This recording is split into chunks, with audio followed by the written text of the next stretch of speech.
In 1882, Northern Pacific linked Montana to our nation with a transcontinental route, a route laid out by surveyors seeking nearby coal for the steam giants. As rail lines expanded, coal became a powerful force in Montana. The railroads connected both large and small mines with the newly built smelters, steam-driven machinery, and markets beyond Montana borders. By 1900, coal miners had blasted more than 500,000 tons from the underground mines, heralding the coal boom in Montana. The gold, copper, and silver drawn from Montana's hard rock mines required the refining smelters of Butte, Anaconda, East Helena, Wicks, and the giant Boston and Montana smelter at Great Falls, smelters burning coal. The weighmaster checked the cars for tonnage. At large tipple sites, the coal was dumped and sorted into different sizes: pea, nut, egg, stoker, lump. Coal for the furnaces of schools and businesses, for the homes and farms, and the hungry steam locomotives. The miners worked the deep coal mines with tolerance for the long hours.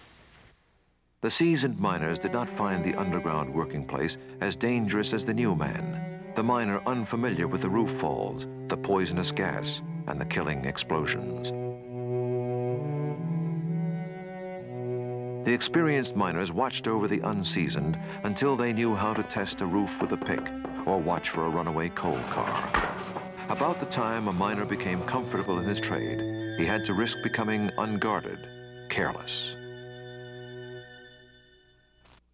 Blasting was held back until end of shift. By morning, the dust had settled. The back-breaking task of loading the cars awaited the miners. Coal dust was a deadly hazard. Highly explosive, it could be set off by any open flame or spark. After years of breathing the dust, a miner was often left with the legacy of black lung, a crippling respiratory disease.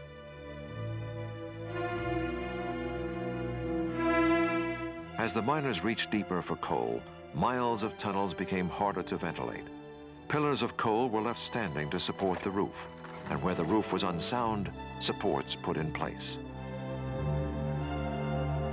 The company mines were dark until electricity was introduced. At first, a man had only a candle or oil lamp, his eyes becoming accustomed to a small thread of light against the darkness.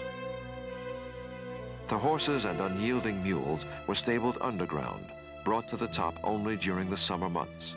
The mules were considered of more value to the company than the safety of a miner.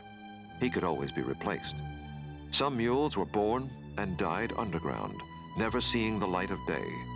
They had one task: to burden against the heavy coal. The greatest threat to underground mining came in 1924, when Northern Pacific Railroad developed a major strip mine in eastern Montana, drastically reducing the cost of mining coal.